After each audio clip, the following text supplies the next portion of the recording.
Today I'm talking about calming the internal sea. This month we are looking at sizzling with excitement for spirit. So it may seem strange that I would spend the day talking about being calm, especially since last week I encouraged you all to go nuts. For those of you who are here, that was the topic. And if you want to hear it, it will be on our website. So. And so, excitement, though, for the spirit is not a frenetic thing. In fact, it's a place of tranquil strength, unruffled power, and still potency. There's something that we all have. There is something that we all use. Something every single day that can either support this type of excitement for spirit or hold us back from it. And that is our mind. Remember the Ram Dass statement I shared on the first Sunday of the month? Does anybody remember that? We are all prisoners of our minds. This realization is the first step in our journey to freedom. So once we realize that our minds are what is holding us, then that sets us free. And so, I want to make a pretty rash statement this morning right up front. Are you guys ready for it? That's all right. If your mind is out of control, then your life is out of control. If your mind is out of control, then you're not experiencing, nor are you going to experience tranquil strength, unruffled power, and still potency. If your mind is out of control, you may burn up in a frenzy, but you won't be able to sizzle with the excitement for spirit. Now, we may be able to sizzle in the July heat that is here, but not in the excitement for spirit. It's really as simple as that. Carl Jung, Sigmund Freud's premier student in the field of psychoanalysts, often told this story of the power of the tranquil, unruffled, and still mind.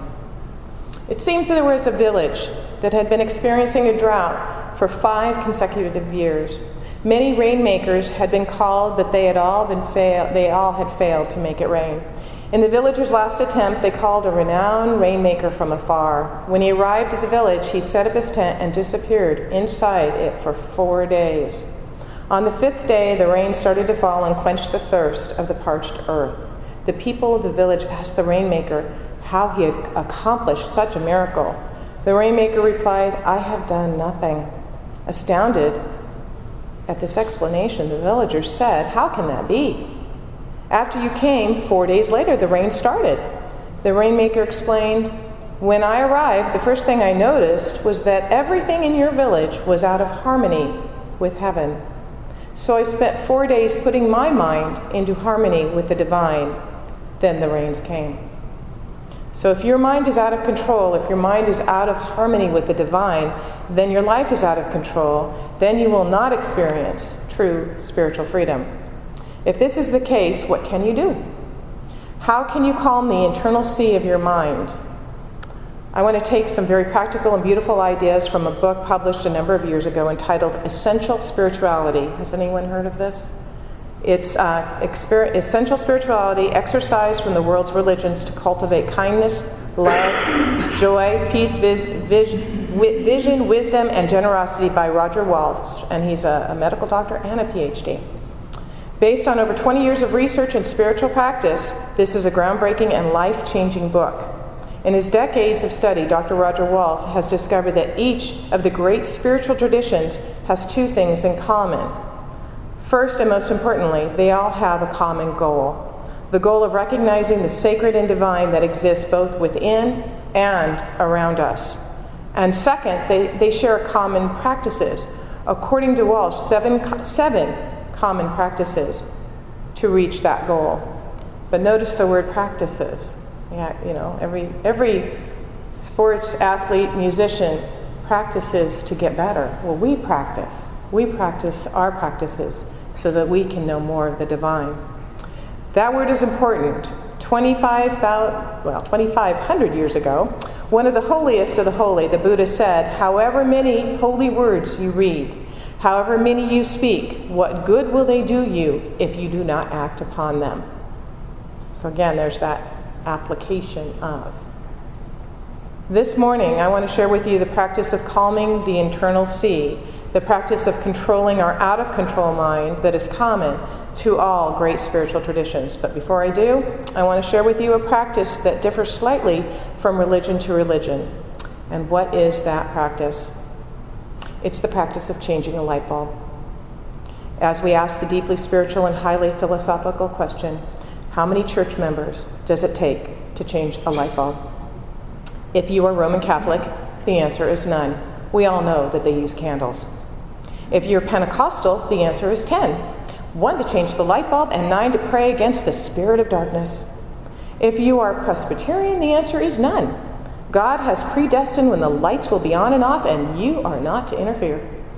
If you are a Baptist, the answer is at least 15. 1 to change the light bulb, 2 or 3 committees to approve the change, and 1 person to provide the casserole.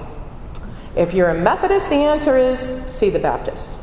If you're a Lutheran, the answer is none. Lutherans don't believe in change. If you're a Mormon, this one's a little tacky, but the answer is 5. 1 man to change the light bulb and 4 wives to tell him how to do it. And finally, please forgive me, finally, the following was prepared by a new thought minister in response to the question, how many of your church members does it take to change a light bulb? And here is the new thought response. We choose not to make a statement, either in favor or against the need for a light bulb. However, if in your own journey you have found that light bulbs work for you, that is fine.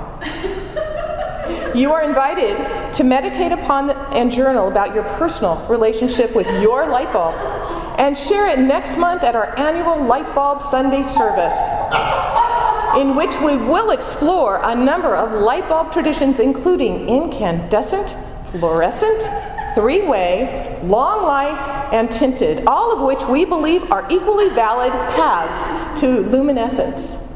Amen. Can I have an amen? All right. And so it is. It's an equal opportunity joke poking fun at all of us, seriously. But seriously, the Taoist sage Chao Su once said, control the mind, attain one-pointedness. Then the harmony of heaven will come down and dwell in you. You will be radiant with life. You will rest in the Tao. The Buddha said, may you develop mental concentration, for whosoever is mentally concentrated sees things according to reality. That sounds wonderful, doesn't it? It sounds very important. There's just one problem. Our minds are very restless creatures, aren't they? Those little monkeys like to jump around. They're always on the move. They wander ceaselessly, jumping from past memories to future fantasies, constantly plotting and planning and pursuing pleasures and fleeing fears. While driving down the road, we plan our day. How many of us get to a destination and don't even, wait, I didn't even realize I was driving, because our minds are not even there. They're in planning the day. Or we refight yesterday's argument, or we worry about our finances, or we listen to the radio. No wonder so many people feel frazzled during the day and exhausted by the end of it. Even more remarkable than the perpetual agitation of our minds is the fact that we recognize only a fraction of this frenzy. Walsh writes, the recognition of just how extraordinary, out of control our minds are was one of the greatest shocks of my life. No training in medicine, neuroscience, or psychology had given me more than a hint of it. I was utterly unprepared for the realization of the extent of the mind's wanderlust that my first silent retreat revealed. Each hour I would sit down determined to remain alert and aware to the focus on the sensation of the breath. Yet within seconds, my attention would zoom off into the present memories or fearful fantasies of all thought of breath, or even that I was meant to be focusing on it, was forgotten. Time and again, I would awaken from my fantasies and vow that this time I would really focus on my breath. And yet again, seconds later, both breath and vow would be forgotten. It was a humbling experience, and afterward I wrote, I was forced to recognize that what I had formerly believed to be my rational mind, preoccupied with planning and problem solving, actually comprised a frantic torrent of forceful, demanding, loud, and often unrelated thoughts and fantasies. It became clear that I had little more than the faintest inkling of self-control of either thoughts or feelings. Finally, somebody else is out there like me. Really, I experience that often. Can anybody else relate to that? And remember what I said, if your mind is out of control, then your life is out of control. So I guess we're kind of all out of control at some level. If your mind is out of control, you are not experiencing, nor are you going to experience true excitement in spirit. So how is your level of one-pointedness? You can get a taste of it in just a couple minutes by doing the following brief experiment. Okay, I want you to all close your eyes. Visualize a white ring with a white dot in the middle on a black background. So there's a black circle with a white ring around it and a white dot in the center. Try to focus your attention on the image and keep it clear and steady in your mind for the next minute.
Okay, come back. Did you find the image shifting and changing despite your best effort to hold it steady? How did it work for you? Did not only the image change, but did your attention wander away from passing thoughts and fantasies? Did that happen? Were you able to stay focused completely? No, it was difficult, wasn't it?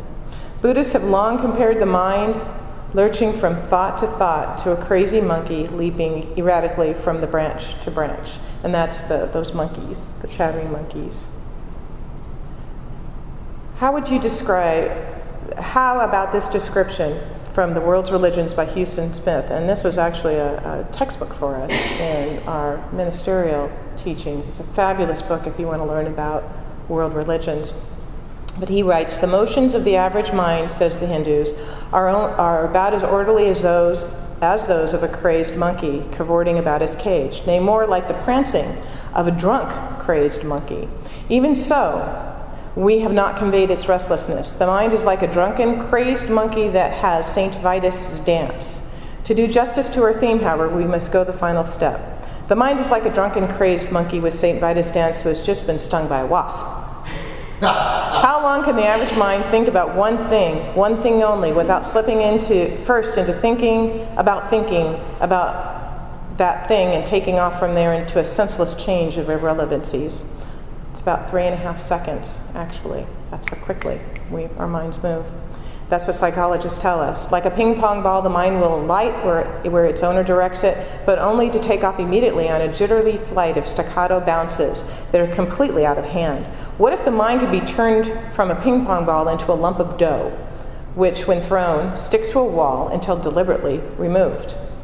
Who did that with Play-Doh when they were a kid? I know I did. Probably not to the happiness of my parents, but would not this power increase if it could thus be held in focus? Would not its strength be compounded like the strength of a light bulb when ringed by reflectors? This is the aim of concentration. When all the senses are stilled, when the mind is at rest, when the intellect wavers not, that, say the wise, is the highest state. When a student once asked Ramana Maharshi, one of the 20th century's greatest Hindu sages, what stands in the way of knowing myself or God? He shot back, your wandering mind. So in our busy lives, with our challenges, our activities, how do we focus? How do we focus our wandering minds? How do we concentrate? How do we calm that internal sea? Here are a few simple exercises. Of course, the practice of meditation is a form of calming the internal sea that every spiritual tradition promotes. But how about this? And we've actually suggested this before. How about transforming daily activities into sacred rituals? Rich does this with washing dishes, I think. I think this is one of the things that he does. By deciding to use daily activities for spiritual awakening, seemingly insignificant routines can become sacred rituals dedicated to developing calm and concentration. To begin, select a particular activity, such as opening a door, just opening a door, and commit to doing it with as much awareness as possible. Thus, during the day, when you no longer hurl through open doors and barge through them mindlessly, you're rather going to stop and, before each one, take a deep breath, then become aware and reach carefully for the door handle. Feel the touch on your hand. Turn it and open the door gently. Then step through and gently close the door behind you. For the trivial cost of a few seconds, you have calmed yourself, brought your attention to the present moment, and transformed a mindless routine into a mindful sacred ritual. And the same thing when you get in the car. Instead of jumping in the car and roaring off with the radio blaring, try the following. Leave a few minutes early so you don't feel hurried. Seat yourself behind the steering wheel and take 3 slow, deep breaths. Remind yourself that you want to use this ride as part of your spiritual practice. Then drive mindfully and calmly, enjoying the scenery and the knowledge that the ride is contributing to your awakening. And I often say my mantra when I get into a car is, God drives my car and all other cars. Because that brings me into a focus where I know that I can, and if I'm in a situation where there's a lot of traffic or it's a little tense, or maybe you're this far from the silly Jersey barrier on the freeway and you're thinking, how am I feeling? There's a big truck on this side. Okay, God drives my car and all other cars. It works. It does. It brings you to the focus and you know you're okay. Transform your telephone calls into wake-up calls. A normal day is filled with numerous interruptions and minor irritations. How often do we answer automatically and semi-consciously when the telephone rings? Let the telephone ring slightly longer while taking a deep breath, and this will allow you to be fully present to the conversation. Thich Nhat Hanh is the Vietnamese monk who was nominated for the Nobel Prize for his remarkable peace work. At a center in France, the staff takes 2 breaths before picking up the telephone. When you call the center, there is a slight pause, and then you are speaking with someone offering you their full attention and calm, clear awareness.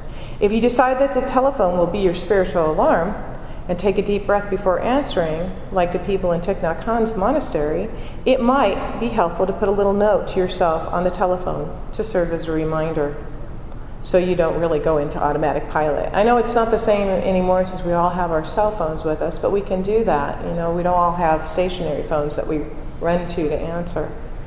How about this before picking up the phone? Say silently to yourself, I am calm, poised and at peace with the world. And that is from The Science of Mind, page 249. With exercises like these, it soon becomes apparent that any normal activity can be transformed into a sacred ritual and a moment of awakening. As Jewish wisdom emphasizes, any natural act, if hallowed, leads to God. Those who devote acts such as these to awakening to the present moment may relate to the words of Brother Lawrence, a simple 17th century French monk whose writings about daily activities using daily activities as spiritual practices has inspired millions of readers. And I've shared this story about him before. This is the monk that we really didn't know very much about his life, except that he entered the monastery after he spent years as a foot soldier. He was described as a clumsy fellow who used to break everything, and apparently his superiors agreed. Clumsy and seemingly untalented, he was exiled to the monastery kitchen to wash pots and pans.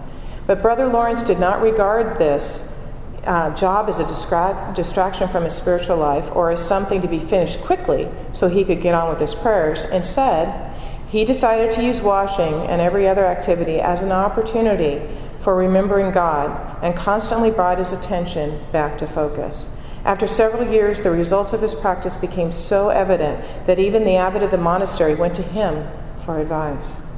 And Brother Lawrence was able to make the remarkable statement, "The time of busyness does not, with me, differ from the time of prayer." And the noise and the clutter in the kitchen, while several people are at the same time calling for different things, I possess God in as great tranquility as if I were upon my knees in blessed sacrament. Contemplation and meditation are skills. As with any skill, they take time to master. For most people, the benefits develop slowly, but they do build over time. The first days, weeks, months of practice may feel neither deep nor rewarding, so when starting, it's helpful to make a commitment to continue for a specific period of time, just as we did with our prosperity program, just as we do with anything where we want to change a habit or we want to see a result. It takes tenacity, it takes perseverance, but it's a good commitment because we know that there is a positive outcome. Sticking to that commitment takes a word that some of us really aren't too crazy about, but it's appropriate. It's an appropriate word here, and that word is discipline. But we'll talk more about that next week. And I want y'all back here, even though I'm talking about discipline. The great paradox of this is that when we least want to do it is when we would benefit from it the most. Roger Walsh writes at the conclusion of the chapters on these practices, "The concentrated mind is not only calm but also clear. Just as still water becomes lucid and mirror-like, so too a calm, clear mind accurately reflects the world." Chuang Tzu wrote, "When the water is still, it is like a mirror, and if the water thus derives lucidity from stillness, how much more the faculties of the mind? The mind of the sage in repose becomes the mirror of the universe." A calm mind offers a clear picture with which to look out at the world in at ourselves. A calm internal sea gives us spiritual freedom, the freedom to sizzle with tranquil strength, unruffled power, and still potencies as we experience the presence and power of the divine in our lives. The freedom to manifest a life filled with joy, love, health, abundance, wisdom, and peace. One last practice from Thich Nhat Hanh to set the tone of our closing prayer is called the breath break. Close your eyes and silently repeat after me as you breathe. Breathing in, I calm my body. Repeat, breathing in, I calm my body. Breathing out, I smile. Breathing out, I smile. Dwelling in the present moment, dwelling in the present moment. I know this is a wonderful moment. I know this is a wonderful moment. And so it is.